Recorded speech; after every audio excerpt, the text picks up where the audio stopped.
And next presentation belongs to Dr. Satpathy. Dr. Satpathy, Yes, we are please. I'm listening ready, to sir. you. I'm Yes. ready. I'm ready, sir. So I hereby upload my PPT.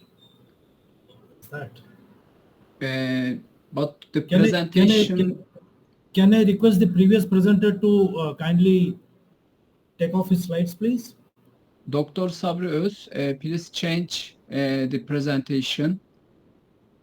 Okay, I'm on mute. I'm on mute. Can you see it right now? Yes. It's This presentation I didn't get this presentation. it's buffering. Okay, okay. Can you see my slide, please? Okay. Right. You can direct it, yeah. You can manage Right. it. Assalamu alaikum to all. Good morning to all my good friends in Turkey, and good afternoon from India. I'm Jay Satpathy, along with a very huge team who have been my co-authors down the journey. Till date, I have the utmost singular honor to present this paper on neuro decision drivers in entrepreneurial anxiety. As we all know that decision making of yesterday, the subject has now transgressed into the world of neuro management, because neuro has now taken over as the big brother, some sort of a hegemony into the entrepreneurial decision dynamics and the gamut of decision making. And coupled up with that, one of the offshoot is the anxiety, the stress, strain, and all that the managers of today and the entrepreneurs of yesterday are now reeling under. Why is it so? Why is this anxiety taking place? Why is it that it is quite stressful? Is it because of the economic regulation? Is it because of the business environment? Is it because of the psychogenetic and psychosomatic aspects? Is it because of the greed that I have as an entrepreneur? Is it because of the profit index? Is it because of the market? I don't know. Because to each according to his needs and each according to his ability, what Karl Marx had said once upon a time, this is coming true today. So let us now see what are the cognitive drivers or the neuro drivers that are really responsible to create anxiety as well as to take care of that anxiety. Please don't go by the slides, because when the previous two speakers were giving their presentations, I randomly made my slide. Otherwise, I was supposed to present abstract. So what is happening today is that the pure world of management has been overshadowed by neurosciences. And neuroscience is now the in thing in the 21st century. As the Nobel laureate had said, Professor Daniel Kahneman, that today is the world of flesh and blood, eyes, blood, and the heart. So there are so many psychosomatic decisions that are taking place, but in a state of disarray and elasticity, because there is chaos, calamity, and confusion. C3. Now, in the organizational studies syllabus, we see now that there is a host of scholarships taking ascendancy, like, neuromanagement, neurosciences, neuroophthalmology, neuroanthropology, neuroheredity, neuroocular sciences, neurocellular and molecular management, many things. As a pure management or an MBA scholar, these are all new to us. But if we wear the spectacles of a Brunswickian spectacle, that is what Brunswick had told in England, we see that these are all new things, and today I would highlight the word that we are at a crossroad. All right. So some of the bioprocesses that I mean are forces that either support or negate the findings of yesterday. We are taking a heterodoxian view because we are not discarding the principles, models, theories, and axioms of yesterday, but we are giving them a new model or an axiom or an interpretation which might be contradictory or contrary to what has already been practiced till now.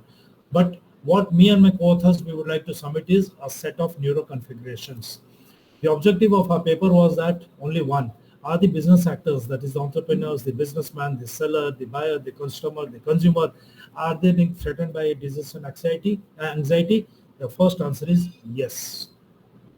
To lend support to this hypothesis, the business actors of yesterday, they thought that they are quite rational, optimal, and whatever decision they do are based on best accessible data or information. Gone are the days of perfect competition, imperfect competition, monopoly, oligopoly, duopoly, all polys are gone. Now there is only one thing, it is profitopoly. Everybody wants profit. And by virtue of this profitopoly, a new word, everyone knows everything. Everyone can carry out a trend analysis of everything. Everyone can carry out a scenario building in business world of anything and everything. So there is some sort of a total appreciation of decisional behaviors which are now scanned under the lens of cellular and chromosomal presence. Brunswick Society in England, which is led by an Indian, a professor of Indian origin, Professor Mandeep K. Dhami. Now she has set up a society in which they are all examining the decision-making models. Now the biggest question is, our objective was how to interpret the decisional processes that transgress, move around in the brain pathways. How do the brain consider sources of data? It's quite interesting, and in one line I would like to say that all the data that is fed to the brain are through the 5 sense organs: eyes, ears, nose, tongue and skin, and all of them are located between the scalp and the chin, and all of them are neighbors to the brain. They all feed data, and whatever brain directs them, they act accordingly through the nerve system. So our final objective was to primarily see the philosophy of neuroeconomic drivers in decisional models. But the question is why? What was the rationale behind picking up this topic? First and foremost, we wanted to address the data-inducing decision-making processes. How are data fed into the brain? Is it through smell? If yes, what are the olfactory philosophy? Is it through the ear? What are the ocular things? Is it through the eyes? What are the ophthalmological things or optometric things? How do these 5 sense organs receive, collate? It is CAC-ISD: collect, assimilate, collate, interpret, synthesize and disseminate to the brain. And in turn, how does the brain also act in the reverse order? So we wanted to stimulate and order a fresh inquiry. So as a good student of management, we carried out some rigorous theoretical and conjectural review of literature. We also interpreted some of the demanding approaches that have been adopted by other scholars. Then whatever results we found out, we started challenging those results, and then we came out with some insinuations on our own.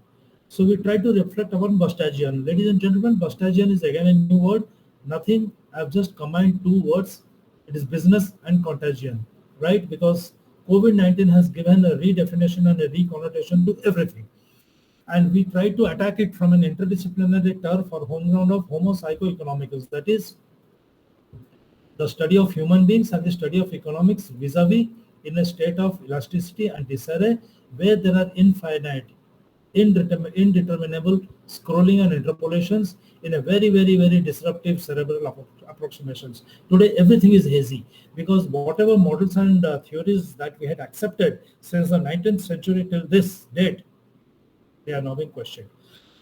So we tried to borrow some philosophy of glucose biology, blood glucose biology from James Orquin of Israel, the only scientist in the world, I underline, the only scientist in the world who has initiated a study on blood glucose biology, and then we tried to dovetail it with our understanding of the neuroeconomic drivers. Drivers means these 5 sense organs.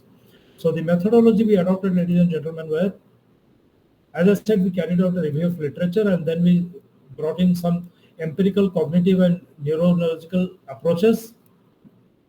We supplemented the blood glucose with eye tracking and again with brain analysis. We wanted to have a 3-dimensional attack. One is the blood, one is the eye, one is the brain. I am not qualified to do any study on the sweat and on the hearing apparatus. So we have deliberately excluded that. So these 3, the blood glucose, the eye tracking and the brain waves, the data we collected, primary data we collected primarily from 15 subjects, but we reduced it to 1 subject for clinical analysis. And this psychophysical approaches were considered. We did some scanning through the fMRI, right? And the eye tracking experiments were done at Taiwan, that is the NTNU University. Then my colleague and friend, Professor Thomas Finer of IFEN, Germany, Institute for EEG Studies and fMRI, he supported me with some Capito model. Capito is primarily cognitive models. Whatever cognitive data we get, we feed into this model and we get some results, right? So Professor Finner also gave us his Capito apparatus. And finally, whatever results we got out, we went on for a single subject. Why a single subject? Because like the thumbprint and the eye prints, the thumbprint and the eye print of each individual is unique. It cannot be tallied or calibrated or collaborated with anybody else. So we chose a single subject because the single subject can have a command and control over his cognitive and neurological indices. What are the major findings we got? The major finding is that any business actor, any businessman, any manager, any seller, any buyer, anyone who is a stakeholder in the business activities in the market, he always decides and evaluates in disarray and elasticity conditions. He never arrives at a decision because given a substitute, complementary or an alternative, as a human being, he always goes in for a second thought or a third thought, challenging his own decision. So every human being, including you and I, when we arrive at a decision, we don't arrive at a decision. We arrive at a near optimal decision, hoping that the decision is optimal as far as it satisfies my aim, objective, my trust, belief, and faith, and my game plan. So using glucose medium will be the simple answer today, because whenever you are deciding, the blood chemistry gives a lot of what I would say, signals or signatures. The paper that I'll be submitting is 42 pages, based on all the blood chemistry we have done, how in different age groups, 25 to 45, 45 to 65, 65 and above, ladies and gent entrepreneurs, how the glucose medium is changing, and these are all raw primary data in not only in lab conditions, in hospital conditions. This study, we are attempting to actually find out answers to issues in data-induced decision gain or dynamics, and the results demonstrate some counterfactual replications. Some results are tallying with other tallies, other results, what we call as replicative studies, and some are throwing out new combinations and combinations. So the major implication of this is that blood glucose design, along with eye tracking and brain waves, are giving us new findings, and they are presenting new theoretical mosaics and new directions for further research. I would appeal the August audience, if we can marry up our ideas so as to bring in some academic justice to this new field. And we are also planning to investigate some molecular and genetic correlates into this study. This would definitely bring about rethinking the foundations of entrepreneurial choice dynamics, a new field in a new cover, I would say. And this study definitely would provide an alternative taxonomy, because today it is not only a state of normalcy, this abnormal situation is going to stay. And as you would concur that 2 days back, the World Health Organization has said that there is another wave of epidemic coming, which is more serious in depth, magnitude, span, and scope as compared to COVID-19. So I don't know how it is going to affect the economy, the market, the businessman. So we need to take care of this disarray and elasticity, which are permanent phenomenon, and we have to provide an alternative taxonomy. And as far as the future replicative studies are concerned, yes, they do lend support. So the catchwords in our presentation was on economic drivers, that is the sense organs, eyes, ears, nose, tongue, and skin. The brain waves, that is the alpha, beta, theta, gamma, and delta waves. The hematological aspects, that is the blood chemistry. The ophthalmological indices, which includes eye tracking, eye tracing, and eye gazing. And the neuro agents, as I said, plus the decision anxiety. This, ladies and gentlemen, is going to be the buzzword in the world of management, come what may be, till the end of this world. Because now the new normal is to embrace abnormality. Thank you very much, ladies and gentlemen. Actually, my hotspot is draining off, so I have to rush through. Thank you very much for a patient hearing. Thank you, Dr. Satpathy, for joining us in your best presentation.